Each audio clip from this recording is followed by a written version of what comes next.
அனைவருக்கும் வணக்கம். இது உங்கள் G7 டிவி. நான் உங்கள் ஜார்ஜ். இன்னைக்கு நம்ம தமிழக வெற்றி கழகத்தின் வெற்றி வேட்பாளர் நம்முடைய ஜெயங்கொண்டம் சட்டமன்ற தொகுதி கவிதா ராஜேந்திரன் அவர்கள் கூட நம்ம ஒரு நேர்காணல்ல இருக்கோம். அவருடைய தொண்டு இந்த மண்ணுல மக்களுக்கு மகத்தான தொண்டா இருந்தது. எங்க போய் கேட்டாலும் வெற்றி வேட்பாளர் அப்படின்னு தான் சொல்றாங்க. கவிதா ராஜேந்திரன் அவர்களை அனைவருக்கும் அவரு பரிச்சயமா தெரிந்த முகமா இருக்கிறாரு. அதனால சின்ன குழந்தையில இருந்து பெரியவங்க வரைக்கும் அவருடைய பேரு தெரியாதவங்கவே இல்ல. அதனாலதான் அவரை தளபதி தேர்ந்தெடுத்து இன்னைக்கு அவரை இங்க வெற்றி வேட்பாளரா நிறுத்தியிருக்காரு. அவருடைய நேரத்தெல்லாம் பார்க்கலாம். இன்றைக்கு ஜெயங்கொண்டம் தொகுதியிலே பல திட்டங்கள் நிறைவேற்றப்படாமல் இருக்கின்றது. அந்த திட்டங்களிலே மக்களுக்கு தேவையான அடிப்படை வசதிகளை ஏற்படுத்தி கொடுக்க நான் தயாராக இருக்கின்றேன். நான் இந்த தொகுதியிலே போட்டியிடுவதற்கான காரணம், தளபதி அவர்கள் 234 தொகுதி தளபதி தான் வேட்பாளர், தளபதி தான் சட்டமன்ற உறுப்பினர். அனைத்து 234 தொகுதியிலும் தளபதி நிற்கின்றார் என்ற எண்ணத்தோடு நீங்கள் வாக்களிக்க வேண்டும். இதுதான் என்னுடைய கோரிக்கை. இந்த ஜெயங்கொண்டம் தொகுதியிலே இருக்கின்ற 2,60,000 வாக்காளர் பெருமக்கள் இருக்கின்றார்கள்.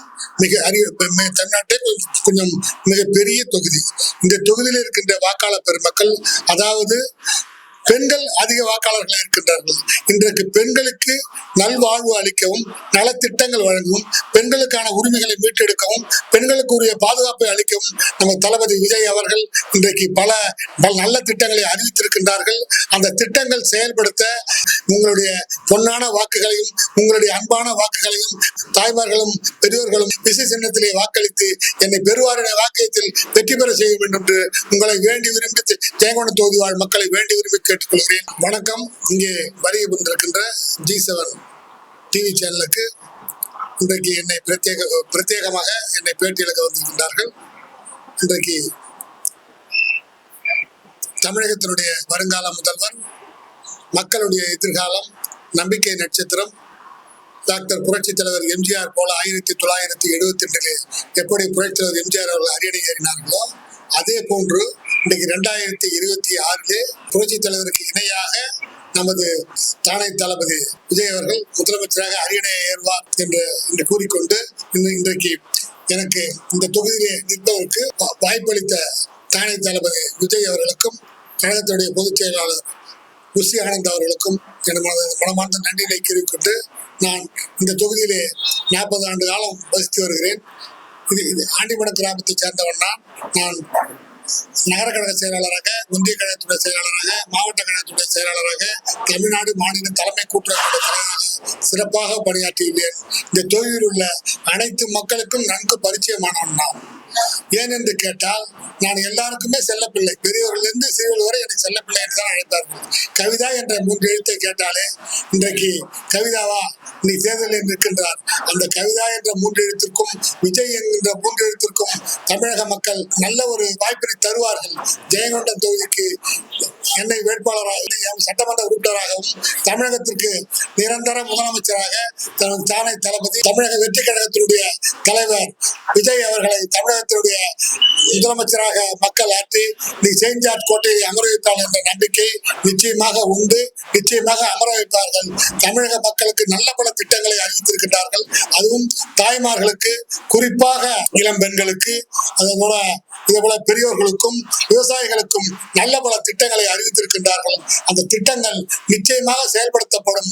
தளபதி முதல்வரான பிறகு எல்லா திட்டங்களும் நிச்சயமாக நிறைவேற்றப்படும். அதோடு இல்லாமல் இன்றைக்கு தளபதி அவர்கள் லஞ்ச லாவண்யமற்ற ஆட்சியை அமைப்பேன் என்று உறுதியோடு கூறிக்கொண்டிருக்கின்றார்கள்.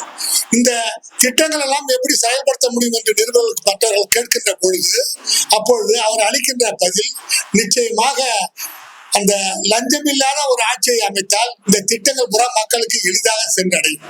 ஏன் என்று கேட்டால், அந்த திட்டங்களில் பாதி பணம் லஞ்சத்திலே போய்விடுகின்றது. அரசு அதிகாரிகளுக்கும் ஆளுகின்ற கட்சியினருக்கும் ஆண்ட கட்சிகளுக்கும் போய்விடுகின்றது. இதனாலே ஒரு மக்கள் இன்றைக்கு நம் தளபதி அவர்கள் இன்றைக்கு திரைத்துறையை விட்டு பல கோடி ரூபாய் வருமானத்தை விட்டு இன்றைக்கு மக்கள் பணியாற்ற, இன்னைக்கு மக்களுக்காக பணியாற்ற, தமிழக மக்களை காப்பாற்ற வேண்டும் என்ற உயரிய நோக்கத்தோடு இன்றைக்கு தமிழக தமிழகத்தில் இன்றைக்கு 234 தொகுதியிலும் தனித்தே போட்டி என்ற ஒரு நிலையை உருவாக்கி அதில் வெற்றி பெறக்கூடிய 200 தொகுதிகளுக்கு மேல் நிச்சயமாக தமிழக வெற்றி கழகம் வெற்றி பெறும். நிச்சயமாக ஜெயங்கொண்டம் சட்டப்பேரவை உறுப்பினராக இந்த தொகுதி மக்களுக்கு நல்ல பல திட்டங்களை செயல்படுத்துவேன். அதோடு இல்ல, இதுவரை இருந்த சட்டமன்ற உறுப்பினர்களே ஒரு சிறந்த சட்டமன்ற உறுப்பினராக, ஏழையின் பங்காளனாக, அதோடு நெசவாளர்களுக்கு உறுதியாக இருக்கக்கூடிய ஒரு உற்ற தோழனாக, அதே போல அனைத்து பிரிவினருக்கும் ஒரு ஜாதி சமய பேதம் இல்லாமல் நிச்சயமாக நான் செயல்படுவேன். எல்லோருக்கும் சிறப்பாக பணியாற்றுவேன். நிச்சயமாக ஜெயங்கொண்டம் தொகுதி தளபதியுடைய கோட்டை என்பதை நிச்சயமாக நிரூபித்து காட்டுவேன். நிச்சயம் மக்கள் எனக்கு ஆதரவளிப்பார்கள். அதோடு தொண்டர்களும் எனக்கு நிச்சயமாக நிறைய ஆதரவு தருவார்கள். இருக்கின்ற வியாபாரிகள், பெரியோர்கள் எல்லாருமே இன்றைக்கு கவிதா என்கின்ற 3 எழுத்திற்கும் விஜய் என்கின்ற 3 எழுத்திற்கும் நிச்சயமாக வாக்களிக்க தயாராக இருக்கின்றார்கள். அதனால வெற்றி நிச்சயம். நான் ஜெயங்கொண்டம் சட்டமன்ற உறுப்பினர் ஆவது நிச்சயம்.